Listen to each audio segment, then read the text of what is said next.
Assalamualaikum warahmatullahi wabarakatuh. Alhamdulillahi rabbil alamin wa bihi nasta'in ala umurid dunya waddin. Wassalatu wassalamu ala asyrafil mursalin sayyidina wa habibina wa maulana Muhammadin wa ala alihi wa sahbihi ajma'in. Rabbi syrah li sadri wa yassir li amri wahlul 'uqdatam min lisani yafqahu qawli, amma ba'd. Pemirsa TV Tama yang dirahmati oleh Allah Subhanahu wa taala. Marilah sebelum kajian sore ini kita mulai, kita panjatkan puji syukur kehadirat Allah Subhanahu wa taala yang telah memberikan kita kesempatan, memberikan kita kesehatan, sehingga pada sore hari ini kita dapat menyaksikan kajian sore. Itu tidak lain karena taufik, hidayah, serta inayah dari Allah Subhanahu wa ta'ala. Salawat serta salam kita aturkan kepada junjungan kita Nabi Agung Nabi Muhammad sallallahu alaihi wasallam yang telah mengajarkan kita Islam melalui para sahabatnya, kemudian dibawa oleh para tabi'in, kemudian dibawa oleh para tabi'ut tabi'in, sampai akhirnya ajaran itu sampai ke kita, sehingga kita meyakini bahwa Islam merupakan satu-satunya agama yang benar. Semoga keyakinan itu tetap tertancap dalam hati kita sampai kelak ajal kita menjemput, sehingga kita termasuk orang-orang yang meninggal dalam keadaan husnul khatimah. Pemirsa TV Tama yang dirahmati oleh Allah Subhanahu wa taala, ada tema menarik yang perlu kita kaji pada sore hari ini, yaitu kaitannya dengan apa yang menjadi pertanyaan oleh masyarakat pada umumnya, yang mengatakan bahwa bukankah syaitan pada bulan Ramadan itu diikat oleh Allah Subhanahu wa taala, sehingga konsekuensinya adalah ketika setan itu diikat, maka harusnya tidak ada orang bermaksiat. Namun pada kenyataannya kita masih melihat di luar sana yang padahal ini di bulan Ramadan, namun mereka masih belum melakukan puasa, padahal tidak memiliki uzur yang memperbolehkan untuk tidak berpuasa. Maka ini menjadi tema yang menarik untuk kita bahas, yang kita langsung kembali kepada hadis yang menjelaskan tentang hal itu, yaitu hadis yang diriwayatkan oleh Imam Al-Bukhari dan Imam Muslim, bahwa Rasulullah sallallahu alaihi wasallam beliau bersabda, "Idza jaa Ramadan futihat abwabul jannah wa ghulliqat abwabu jahannam wa sulsilatis syayatin."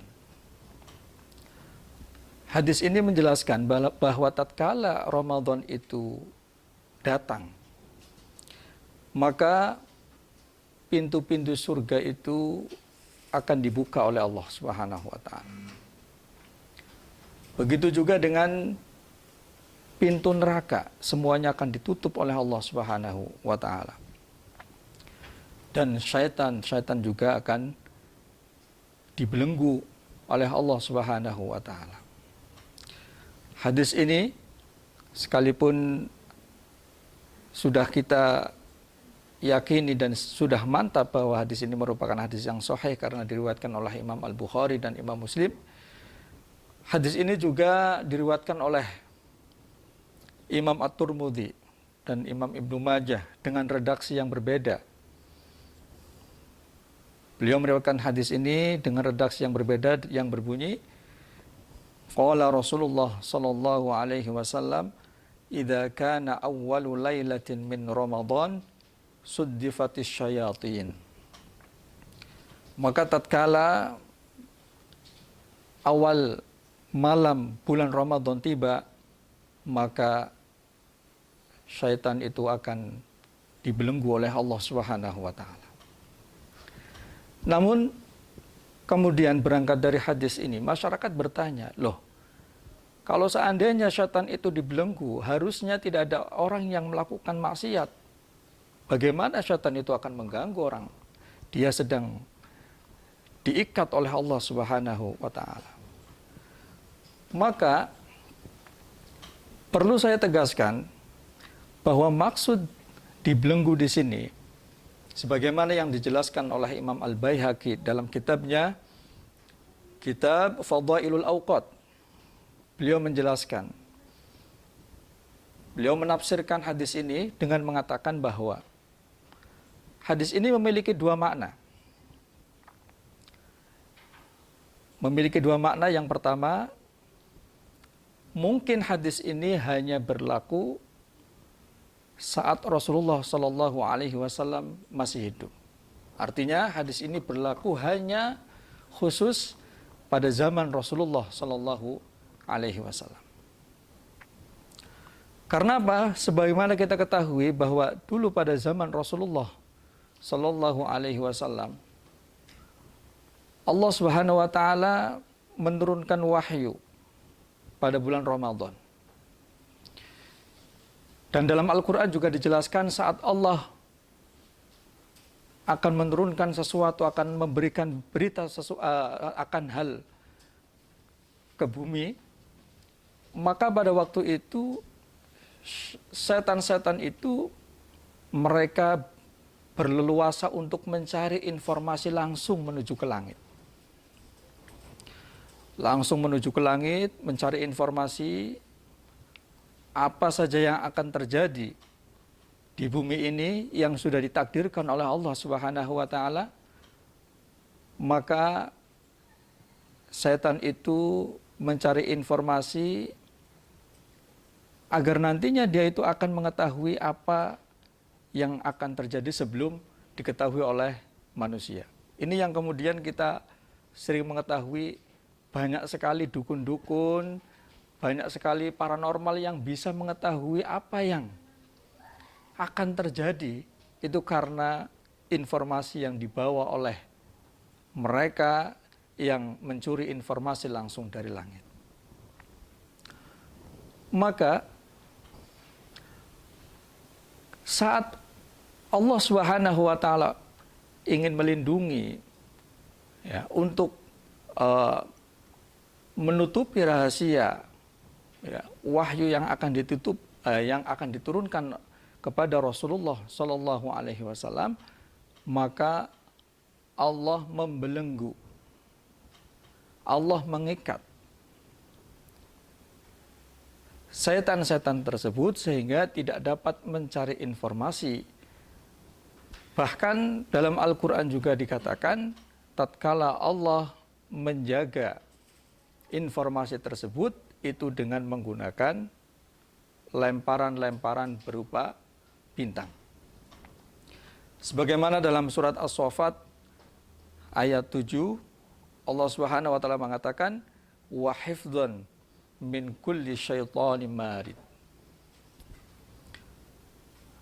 Maka dalam pemaknaan yang pertama ini, dalam memahami hadis tersebut, bisa kita simpulkan bahwa hadis tersebut atau makna tersebut berlaku pada saat zaman Rasulullah Shallallahu Alaihi Wasallam masih menerima wahyu. Ini makna yang pertama. Kemudian makna yang kedua, Al-Imam Al-Baihaqi menjelaskan, mungkin makna yang kedua adalah bahwa maksud dari syaitan itu membelenggu, maksud dari syaitan itu dibelenggu adalah setan itu tidak maksimal berhasil menggoda manusia sebagaimana maksimalnya dia menggoda manusia di luar Ramadan.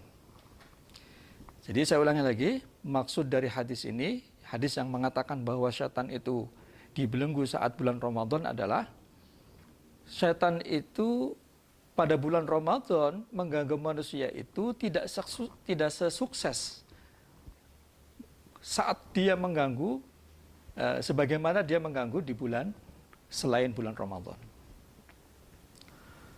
Nah, pemahaman ini itu sangat sesuai dengan hadis yang diriwayatkan oleh Imam Ahmad, ya, dengan redaksi lain juga. Al-Imam Ahmad, beliau meriwayatkan hadis diriwayatkan dari Abu Hurairah radhiyallahu anhu qala bahwa Rasulullah sallallahu alaihi wasallam bersabda, "U'tiyat ummati fi syahri Ramadan khamsa hisal." Bahwa Rasulullah sallallahu alaihi wasallam menjelaskan bahwa umatku diberikan sesuatu oleh Allah, kelebihan oleh Allah, ya, diberikan 5 sesuatu yang ini tidak diberikan oleh umat-umat sebelum umat Nabi Muhammad sallallahu alaihi wasallam. Yang pertama adalah khulufu famis shaim atyabu indallahi min rihil misk. Kelebihan yang diberikan oleh Allah kepada umat Nabi Muhammad sallallahu alaihi wasallam yang ini tidak diberikan kepada umat sebelumnya adalah bahwa bau mulut orang yang berpuasa itu lebih wangi di sisi Allah, ya, dari bau minyak kasturi atau minyak misik. Nah, ini keutamaan yang tidak dimiliki oleh umat-umat sebelum umat Nabi Muhammad sallallahu alaihi wasallam. Kemudian yang kedua, ini ada 5 sesuatu, ada 5 hal. Yang kedua, wa tastaghfiru lahumul malaikah hatta yufattiru. Yang kedua adalah malaikat akan senantiasa memintakan ampun untuk mereka, umat-umat Nabi Muhammad, hatta yuftiru, ya, sampai dia berbuka puasa. Jadi kita yang sekarang sedang berpuasa di bulan Ramadan ini, ya, sambil menunggu buka, sambil menyaksikan kajian di TV Tama ini, tidak secara langsung, ya, perlu kita ketahui bahwa sekarang malaikat itu sedang memintakan ampun untuk kita. Ini yang kedua. Kemudian yang ketiga, wa yuzayyinullahu kulla yaumin jannatahu thumma yaqul yushiku ibadu shaimuna ayyulqa anhumul ma'unatu wal adha wa yasiru ilaik. Yang ketiga,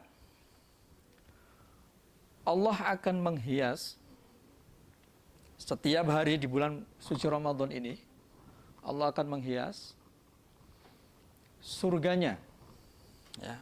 Jadi surga itu dihias oleh Allah Subhanahu wa taala, disiapkan oleh Allah Subhanahu wa taala, ya. Tsumma yaqul, ya. Dan itu disiapkan di setiap hari. Tsumma yaqul, kemudian Allah berfirman, yushiqu ibadus shaimuna ayyulqa anhumul ma'unatu wal adha wa yasiruna ilaik. Hampir-hampir hamba-hambaku yang sedang berpuasa ini, ya, akan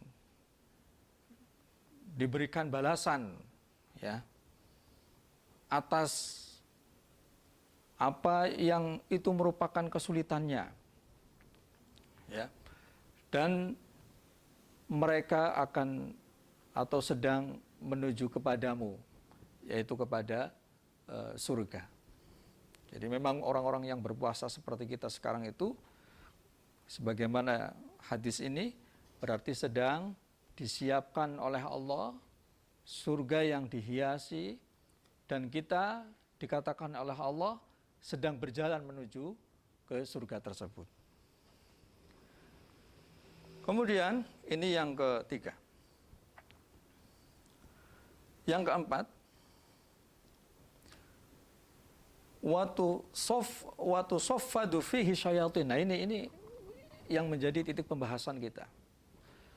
Dan pada bulan Ramadan ini setan-setan juga dibelenggu. Setan-setan juga dibelenggu. Fala yakhlusuna fihi ila ma yakhlusuna fi ghairihi. Saya ulangi, fala yakhlusuna fihi ila ma yakhlusuna fi ghairihi. Maka syaitan ini saat mengganggu ya manusia di bulan Ramadan, mereka tidak sesukses ya. Pekerjaannya itu tidak tuntas. Ya, sebagaimana tuntasnya mereka saat mengganggu manusia di luar bulan Ramadan. Maka dari poin yang keempat ini, kita dapat memahami apa yang disampaikan oleh Imam Al-Baihaqi yang mengatakan bahwa maksud dari diikatnya setan di bulan Ramadan ini adalah mereka tidak mampu mengganggu manusia atau tidak sukses mengganggu manusia sebagaimana suksesnya mereka mengganggu manusia di luar bulan Ramadan ini sangat kuat. Karena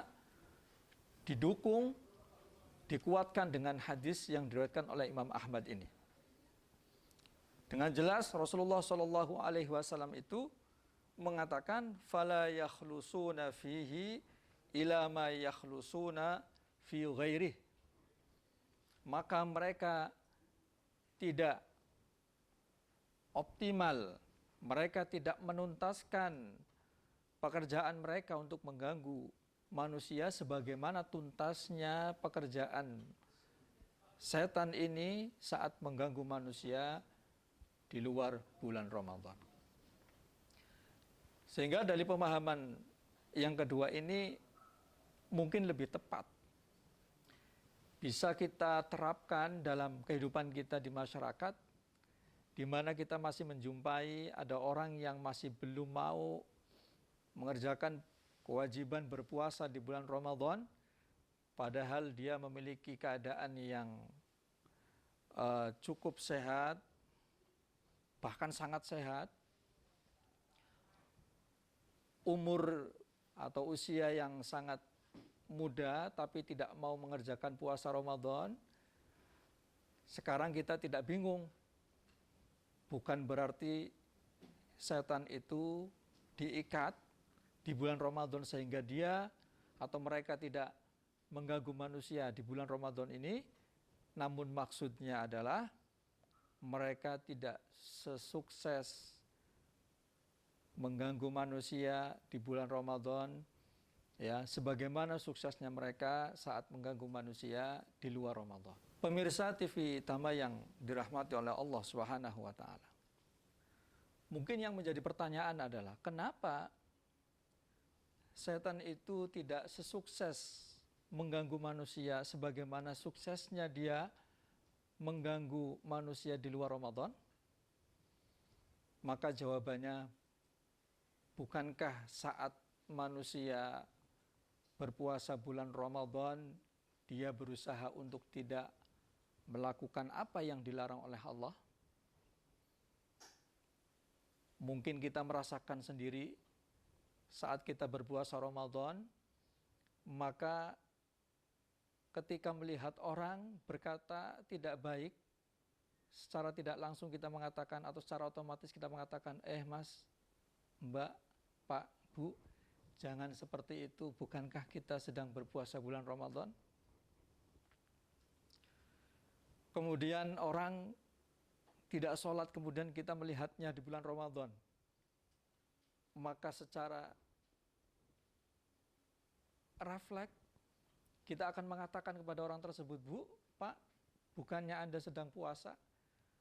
Kenapa Anda berpuasa tapi tidak melakukan atau mengerjakan sholat? Jadi ada banyak hal yang itu merupakan pencegahan, ya, perbuatan kemaksiatan yang itu sumbernya dari syaitan.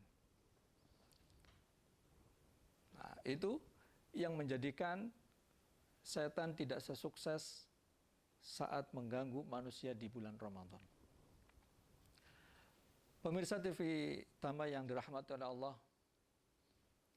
maka tema kajian ini kesimpulannya adalah bahwa apa yang kita fahami bahwa setan itu tidak mengganggu karena mereka diikat, itu pemahaman yang kurang tepat. Yang tepat adalah sebagaimana yang disampaikan oleh Imam Al-Baihaqi dalam kitab Fadhailul Awqat, beliau mengatakan bahwa maksud setan itu dibelenggu, mereka tidak sukses mengganggu manusia di bulan Ramadan sebagaimana mereka sukses saat mengganggu manusia di luar bulan Ramadan. Mungkin itu saja yang bisa saya sampaikan. Semoga bermanfaat. Semoga itu menjadi jawaban untuk pemirsa. Sekarang tidak perlu bingung saat menjumpai ada orang kok melakukan maksiat, maka kita rubah, ya, pemikiran kita, pemahaman kita tentang setan itu diikat oleh Allah Subhanahu wa ta'ala. Sebagai penutup, saya mohon maaf apabila dalam penyampaian materi ini banyak tutur kata yang tidak berkenan di hati pemirsa TV Tama. Saya akhiri, wallahul muwafiq ila aqwamit thoriq. Wassalamualaikum warahmatullahi wabarakatuh.